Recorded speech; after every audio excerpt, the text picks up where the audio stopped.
Live from Seattle, Washington, it's theCUBE, on the ground. Covering KubeCon 2016. Brought to you by the Linux Foundation and Red Hat. Here's your host, John Furrier. Hello everyone, we are here in Seattle for KubeCon, Cloud Native Con. This is the cloud event where all the developer action's happening here in the cloud world. I'm John Furrier, we're here on the ground. We got two great guests from Microsoft, also part of the Cloud City Mafia. You got AWS and Microsoft Azure. You guys are welcome to theCUBE. We got Brendan Burns, partner architect at Microsoft, and Russ Gardler, who's the principal program manager at Microsoft, really for the open source, the container service. And Brendan, we know each other from Google, now at Microsoft, a couple months in. #1 contributor in Kubernetes. For now. You've been part of that Kubernetes ride from the beginning. We've had previous conversations, so I'll just share that. But big moves by Microsoft. Certainly Azure Cloud is prominent. It's in the top 3, depending on who you talk to. In terms of it's in the dialogue. It's the big 4 right now, or big 3: Amazon, Google, and Microsoft Azure. But a lot early days of cloud. Kubernetes is now a new spark we're seeing with massive growth around software development, orchestration, some of the things that we've talked about in the past, containers. You guys just open source your container service. What does that mean? That's like a big move in the industry. Your thoughts on that move? Why you did it? Motivations behind it? Some would say, why are they giving away the farm? Microsoft's, they got the Azure stack. This could be a critical piece of the pie, but you open source it. Yeah, well, I'll talk about it from a customer point of view, and then you can pick up from the engineering point of view. So everything we use in Azure Container Service is open source. So we're consuming an awful lot of open source, and we're leveraging all the innovation that happens there and contributing to the innovation as well. And we have customers who want to, they want to be able to change what we're doing in our published RP, our published API. And open sourcing the tooling that we use internally to build Azure Container Service means that we can work much more closely with customers in the community. We can close that development loop, which brings us over to the engineering answer. Right, so I think that the other aspect of it is we really wanted to build a place where we could collaborate with people, where we could, we have ideas about the kinds of things that we should build and the features we can build, and we go on customer visits and they say, like, it'd be really great if you could build this feature for us. Well, I think it's even better if we can have a community that helps us build those features. So they don't just come to us and say, hey, this is what we would like, but they say, we actually can invest in this, we can actually make this a thing. And I think that's I think the real reason behind the open sourcing wasn't because we weren't going to, it's because we wanted to find a good reason to do it, and the good reason really is to build that community around it. Well, I had to ask the question because, one, my belief, I think open source and the collective role of the people creates faster velocity, faster code. So certainly a good move. I think it's a good move. It's a great strategy. I give you props for that. Impact the customers now is interesting. Now it's a community opportunity. How do you guys envision people using the tooling? Brendan, you're the #1 contributor on Kubernetes, but this is not just KubeCon anymore, it's Cloud Native Con, which is now going to, obviously Kubernetes is a big part of it. How does Kubernetes spread that love to other projects? Where's the action going to be developing? Well, I think it's always been, and I think Microsoft actually sort of maybe pioneered this, it's always been about the ecosystem, right? It's always been about finding the collection of things that work well together and the people who are interested in building that ecosystem together. I don't think it's ever been about a single project, right? And I think it's always been about finding the place where people with shared interests can collaborate, because that way you build it once, right? You don't have 10 different people building the same thing 10 different times in 10 different ways. You build it once and you talk about it and you make changes and it becomes better over time. And so I think that's what we're doing with ACS Engine. That's what we've done in the past with other open source projects. So I don't know. Yeah, and to follow up on that, and ACS is not just Kubernetes. ACS is a choice of 3 orchestrators. We have Docker Swarm in there. We have DCOS, which uses Apache Mesos as well. And the reason for the choice there is because customers ask us for the choice. Some customers want Kubernetes, some customers want DCOS, some customers want the Docker native stack from top to bottom. And by open sourcing ACS Engine, we enable a broader collaboration across those different projects as well.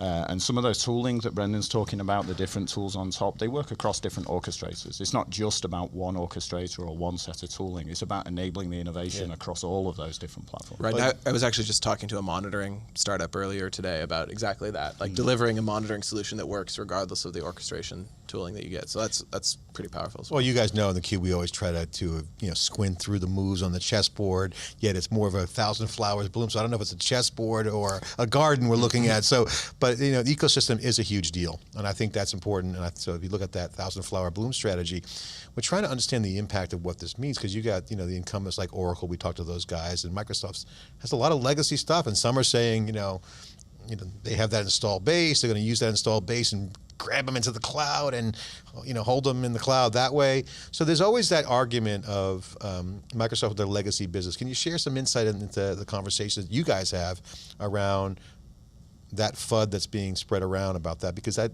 with open sourcing it and microservices and certainly Kubernetes, you can run anywhere potentially, right? Because you guys aren't requiring anyone to come in on Azure.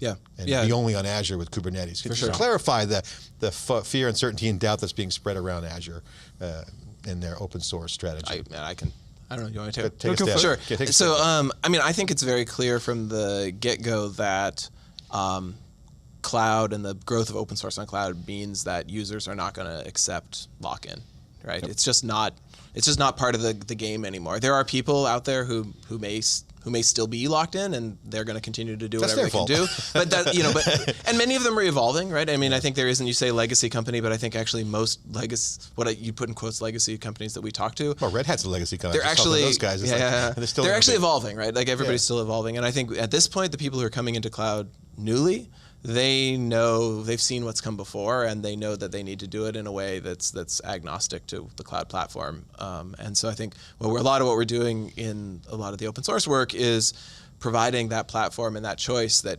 enables us to sort of meet customers with the things that they want to use and that they can take away if they have to, right? It's a great challenge, actually, honestly, because it makes us build a better cloud platform, right? Yeah. And that's it. And I think there is a lot of legacy there with Microsoft traditional, but what we're doing with Azure Container Service is not a typical Microsoft play. I mean, you just have to look at the people behind it, Brendan, myself, and the team around us. Brendan's an open source guy. I, up until a few weeks ago, was the president of Apache Software Foundation. I'm now executive vice president. Has stepped down a bit, but it's in our blood as to do it. See, open source project for Microsoft, you get demoted at Apache Software. No correlation. I can assure you I resigned. And stepped down, I should say, rather than resigned. But it's still active in those projects and still active there. And the key thing there is that, yes, there's a lot of legacy Microsoft products and we have a lot of customers, but cloud is not legacy. Cloud is new. And those legacy customers need to be looking at the hybrid environments, moving it into cloud, as well as dealing with their legacy in the past. And we have to help them on that road. And exactly what Brendan said, that means we've got to build the best solution for our customers. I really appreciate you guys being candid on that question, because that's the elephant in the room, and you guys nailed it. And I think you're right. I think the market will not tolerate lock-in. That is absolutely the profound statement. Okay, go to the next level is the legacy environments, whether the customers got there through old tactics or not, and certainly Cisco and all the other incumbents have the same problem, is that I believe customers won't take lock-in as anymore. However, and they want a path out, right? So Kubernetes, back to Kubernetes, is an interesting opportunity with containers. What is the playbook for customers who's like, hey, I've been paying software licenses with those guys and these guys, and I want to go cloud native. I see that future. How I get there and the timetable is going to be a function of how I execute that. Your thoughts on experience with the Kubernetes and the projects you're working with, and customers, how do they get from where they are now to there? Sure. The end, full cloud. Sure. Yeah, I mean, I think one of the things that was always important from the get-go was that if you went to Kubernetes, you could still use virtual machines, right? If you still had a database that was on a machine, you could see that from your cluster, and your cluster could interact with that thing, right? So you could leave the workloads that you wanted to leave behind, that you had to leave behind, you could leave them there, but they'd still interoperate, and having that sort of gradual path forward. And I think, what you're seeing with Windows containers is another example of something where you can start moving forward, even if you're not moving, even if the platform is staying the same, even if the code is the old code, you can actually start containerizing it, start packaging it up and managing it in a way that is a little bit more modern. I think those are the two sort of things that I see happening. One is the sort of like, make sure you have the connective tissue. It's not a burn the boats kind of thing. And the other is make sure that there's a gradual path. Make sure the cloud is, get to value fast. Yeah. And that's the model. So just get to value quickly and iterate. Yeah. That's a cloud I think way. that's exactly right. Guys, Ross in particular, what's your thoughts on the open source community? Because now you're seeing, and I want to get your thoughts on why now, this event, I've been to a lot of events over my career, and in very few moments you have that hallway conversations. The sessions are great. It's packed. They're not letting quality people come in. Fire marshals, on everyone's butt there in terms of like, no, you can't let anyone in. This really big energy here. Why is this happening? Why is Kubernetes and the containers really galvanizing the app developer community? What's the aha moment for folks that aren't inside the ropes? And I'm not sure that it is just now. This has happened before. It's happened many times. I mean, there's a different scale now because the cloud brings everyone together. It provides a monetization strategy for companies like Microsoft, which is different from selling boxed licenses. All I care about is selling compute. And in order to sell compute, I need to enable solutions for customers, which means I need to work with the partners that are here. And so that model in open source has been around for a very long time. It itself is not new. What we're seeing though is new monetization strategies. New environment. Well, I mean, the new cloud is a new environment. So I would agree. Open source has been around these dynamics. Certainly, Apache has led the way, has been a leader in licensing and packaging. But now with the cloud, it's an architectural shift, right? So this is almost like a relief. People can see a path. Yeah, it is. It's people who were confused in the past about how do you leverage open source to the benefits of your business. Because if at the end of the day somebody's got to pay for the code that's being developed, and so you need businesses behind these things. It's never been just goodwill. Yes, there's a lot of goodwill involved with open source, but there's always somebody putting food on the plate. Yeah. And the cloud and this change that you're talking about, the environment that you're working on, has made it easier for people to look at different business models, ones that feel more comfortable. And that's certainly true for Microsoft in the Azure space.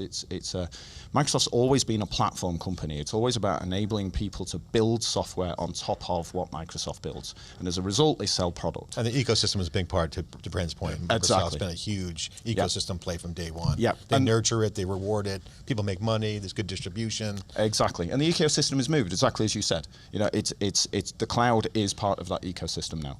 And so that's why our strategy with ACS is to just use open source, because it means that we're maximizing the potential for partners to build and innovate on top of what we're building. We'll make sure we run it well. They'll make sure they innovate along with us for customer need. Great, congratulations, Brendan. My final question to you is the developer community we're seeing and getting a vibe, and I'm kind of putting my finger on it a little bit, but we're seeing a new kind of psychographic profile developing in the developer community. I want to see if you agree or validate or have a commentary on it. Right. And that is the classic, overused buzzword. Oh, the developer's getting closer to the front lines, closer to the edge, which is true, by the way, I believe that. But we're seeing a business-minded developer emerge, a whole new class of onboarding of developers, people who actually want to invent stuff. I call it the entrepreneurial world, it's called startups. Sure. But inside enterprises, there are now people who are saying, I want to go solve that problem. I'm going to lead the charge. So the developers are leading everything now, not just writing code. So they're writing frameworks that will enable AI. They're doing all this cool stuff. So this notion of developers learning about the business side, and some just want to just write code all day long. Some are much more business. Do you see that happening? Do you see the growth in that area? Do you see growth in general? What's your thoughts on the developer community, size, growth, psychographic? Yeah, I think that's definitely something I always try and push with my teams, right? Because at the end of the day, I don't know. I guess different people are excited by different things, but I'm really excited by people using the software that I write, right? So that means I have to write software that's useful and interesting and valuable. And I really encourage that with the team. My entire team, pretty much, my entire engineering team is downstairs working the booth at the conference, right? And it's because, and that's unusual, right? I think that's not a usual thing that people do, but it's incredibly important to me because that's how they learn what's useful to the people who are going to be purchasing this thing, right? That's the only way they can do it. And so I guess it's a new model. It's the way I've always operated, and it's always been the way I've tried to lead out teams. I think it's the only way that you build successful software, right? Yeah, but I think there's on the other side, there's the abstraction, right?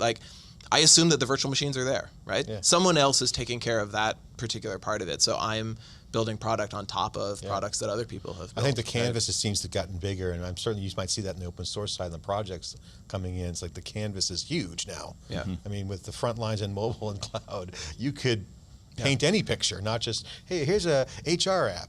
Yeah. Or here's an open source project to do storage contain. Right. And I think that the notion of programming as a thing and the notion of building systems as a thing has just gotten sort of bigger and bigger and more well understood in the world. And so the kinds of people you get attracted into the profession are they're just more diverse than they used to be potentially. Yeah, and and there's still challenges to go there for sure. There's more inbounds at Grace Hopper, 16,000 people, 15,000, one of 1,000 men I was there, but there was 15,000 women, right? Yeah. So you're seeing the women in tech is a huge onboarding of new talent coming in, so still bigger numbers needed. But guys, thanks for sharing, and certainly the Microsoft perspective. Thanks for being so candid on the question that I asked, and thanks for your response. Appreciate it. Thank you so much for having us. No one tolerates lock-in, and that's the Microsoft perspective here on theCUBE on the ground.